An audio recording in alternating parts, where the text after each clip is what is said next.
Welcome to the Capacity Podcast. I'm Gemma Kelly, a women's wellness coach and breathwork facilitator. And this podcast is for women who are strong, capable, and living very full lives. Women who care about their health and want to feel good in their bodies, but often feel this quiet pressure that they should be doing more, coping better, or just holding everything together. And what I've learned over the years is that most women don't have a motivation problem.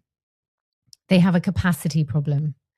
Their nervous systems are overloaded, their lives are full, and their bodies are just asking for a different kind of support.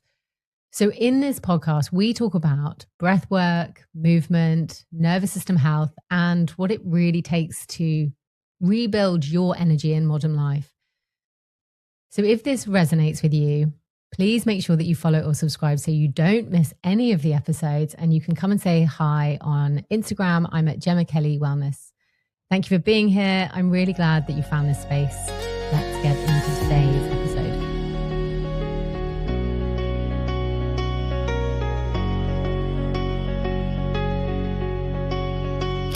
Hello, everyone, and welcome to the first episode of the Capacity Podcast. If you're new here, my name is Gemma Kelly. I'm a women's wellness coach and breathwork facilitator. And a lot of my work centers around helping women understand their nervous systems a little better and in helping them rebuild their energy in a way that actually works with real life. And I wanted to start this podcast or this newly branded part of my podcast with something that I've noticed over the last 5 years of working with women. The women who look the most capable on the outsides are often the most exhausted. And you probably know the kind of woman that I'm talking about, or if you found this podcast, you probably are the kind of woman that I'm talking about. She's the one who seems to have everything together. She's working, she's looking after the family, she's holding everything, she's organizing everything. She's the one who's remembering all of the birthdays. She's replying to the school WhatsApp group or just feeling a bit overwhelmed by the whole thing. And she's probably doing some kind of workout at 6 a.m. because she's trying to take care of herself as well. And if she isn't, then she's likely feeling very guilty about doing that as well. And from the outside, she looks really, really capable. But underneath that, she's tired. And often really, really tired, but not just physically tired, mentally and emotionally tired as well. Because so many of us women are not just managing our own lives, we're holding that emotional load for everybody around us as well. They're the ones that people go to when something goes wrong, and they're the ones organizing everything, trying to fix everything.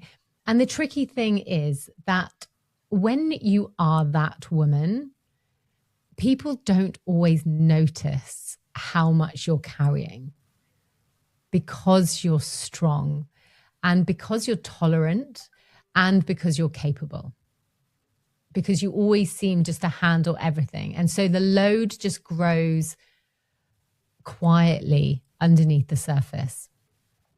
Now, in my work, I often describe this pattern that I'm talking about now as kind of over-functioning. Strong women often become over-functioners.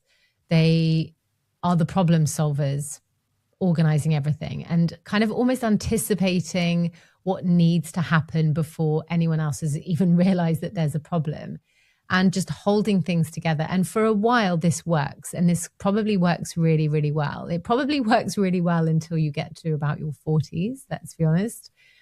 And then eventually something starts to shift. And this is what I see quite often. I see this at the breathwork sessions that I facilitate, and I see this in my clients who I'm coaching on a weekly basis. And what I see is that the nervous system begins to struggle under this weight of everything that's just being carried. And that's when things start to begin to show up in the body, almost symptomatically. The fatigue, the anxiety, sleep starting to become a bit all over the place, feeling emotionally overwhelmed by things that previously felt more manageable. And then this can spill over into habits as well, emotional eating, where it didn't seem so much of a problem before. And then there's also the perimenopause symptoms and side of things, which is the brain fog. And who's to know whether it's menopause or whether it's just overwhelm. Sometimes it's irritability, lack of being able to be present or feel present in that moment. And sometimes it's just that feeling of just being constantly on. And I know how that feels. And what I find really interesting is that when women arrive in this place, particularly at a place of feeling that this is no longer sustainable, their first instinct is usually to blame themselves, thinking things like, I should just be coping better with this. How many times have you ever said that? Like, I should be more organized. I say that to myself on a daily basis. I should be able to handle this. And there's a lot of shoulds. Should. And like I said, I know this because I do it as well. And the problem is, it's not that you're weak and it's not that you're failing. It's simply that your capacity has been exceeded for too long. And it seems pretty obvious when you break it down like this, doesn't it? Your nervous system's just been carrying more than it actually has the resources to hold. We're human beings.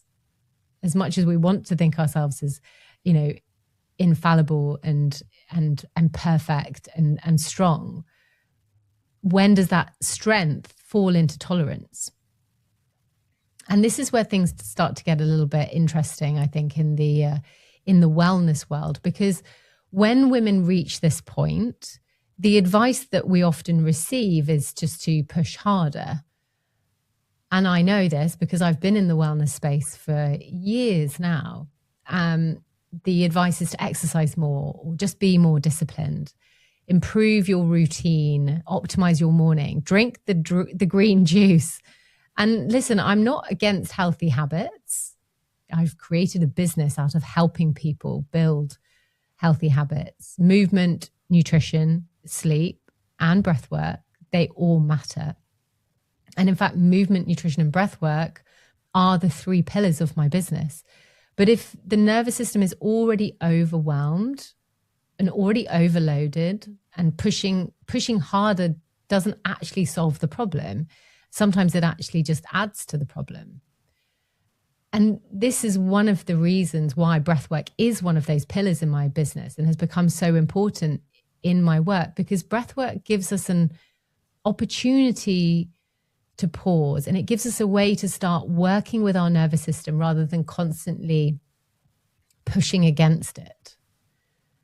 It gives us this moment to settle and to reconnect, to come back into the present moment. And for many women, it's often being in the room when I'm holding breathwork events or breathwork sessions. It's often one of the first times they actually realize just how much pressure they've usually been carrying. And sometimes that realization manifests as a sigh. And sometimes it manifests as anger. Why have I been doing this by myself for so long? And sometimes it manifests as tears, kind of relief that they've had an opportunity to pause. And just to be clear, this doesn't mean that women need to stop being capable. I think I wanted to make that point really clear, because as somebody who is a high functioning woman myself, the last thing I want is for someone to tell me that I need to slow down. Strong women don't want to stop being strong, and God forbid anyone tell them to relax. And I'm not here to tell you that, but that's not the goal. The goal isn't to just chill out and just relax. The goal is not to remove your strength. The goal is to support your capacity, your energy, that energy that you bring to the table every single day, so that strength, that strength that you have, which is a real skill, becomes sustainable again. Because when capacity is supported, something interesting happens. energy begins to return. Clarity begins to return. The brain fog lifts. You're still capable, but you're just not running on fumes all the time. And that's really what this whole podcast is about. And that's what the capacity reset is all about, is understanding the nervous system kind of from a breathwork and from a wellness lens, understanding the pressures that us modern women are carrying and learning how to rebuild capacity in a way that actually works in a real life scenario, not just the highlights reel on Instagram. So if any of this resonates with you, if you're kind of nodding along and thinking, God, this sounds just like me. And if you're someone who feels like you're holding a lot together for everybody else, just please know that you are not alone. This podcast is designed for women like you and all of the other women who are listening to it as well. And you're not broken either. You know, this isn't something else just to fix. Your nervous system might simply just be asking for a different type of support. And that's what we're going to talk about in this podcast and in the subsequent episodes. So thank you so much for listening to the first episode of the Capacity Podcast. This is a little teaser. In the next episode, we're going to talk about the 6 invisible patterns that are quietly draining your energy. So until then, thank you for listening.